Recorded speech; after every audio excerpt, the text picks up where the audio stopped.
هي أكبر سورة في القرآن الكريم؟ أكبر سورة البقرة. شوكولاتاية. ما هي أقصر سورة في القرآن الكريم؟ كوثر. شوكولاتاية. أكثر. عشان ديت أسئلة سهلة. ما هي السورة التي تلقب بعروس القرآن؟ سورة الرحمن. اخد ايه؟ 5 جنيه. ياسين. عروس القرآن. عروس القرآن سورة ياسين؟ لا. عروس القرآن سورة الرحمن. صح، هي كمان قالتها خلاص. طيب، من هو أول من قال سبحان ربي الأعلى؟ سبحان ربي الأعلى. هو إسماعيل. لا غلط. هو كعب بن لؤي. إسرافيل عليه السلام. إسرافيل عليه السلام. أنا اللي قلت. بس مش خبطتي. أنا اللي بقى عليه. شوكولاتاية يا أحمد.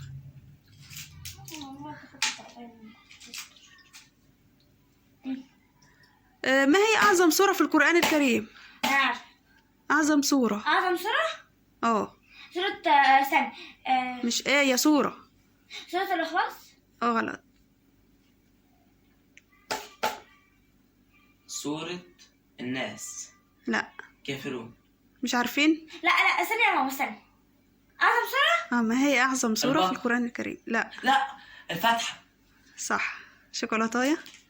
ايه الشوكولاتة ده؟ الأسئلة دي سهلة كلها، لحد ما أقول أسئلة صعبة هقول لكم بقى تاخدوا إيه. تمام؟ طب ما هي أعظم آية في القرآن الكريم؟ آية الكرسي. لا أنا كنت متأكد. 5 جنيه. من هو أول من خط بالقلم؟ من هو صاحب دعاء؟ من هو النبي صاحب دعاء؟ انت بتضرب قبل ما اتكلم ولا اقول حاجه؟ لا، محدش يضرب ولا يخبط قبل ما اجاوب، قبل ما اقول السؤال. تمام؟ من هو النبي صاحب دعاء رب اني مسني الضر وانت ارحم الراحمين؟ رب اني مسني الضر وانت ارحم الراحمين. سيدنا ابراهيم. غلط. اللي يعرف يخبط. ربي مسني الضر. من هو صاحب دعاء هذا الدعاء؟ يلا. مش عارفين؟ لحظة. يوسف. يلا مش عارفين؟ 5 ثواني معاكم. 1 2 سيدنا داوود. 3 سيدنا العلي. 4 5. غلط. اللي يعرف يا جماعة يقول لنا إجابة السؤال ده. ماشي. يقول لنا في الكومنتات. تمام. طب ما هي أول آية نزلت في القرآن الكريم؟ أول آية؟ أول آية ومن سورة إيه؟ يلا. أول آية هي اقرأ باسم ربك الذي خلق. من سورة إيه؟ سورة العلق. 10 جنيه. طب ما هي آخر آية نزلت في القرآن الكريم؟ آخر آية عارفاها؟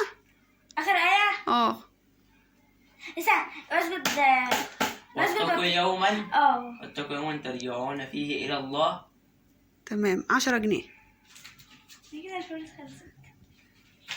يا معايا 4 روحيات. 4 شوكولاتات.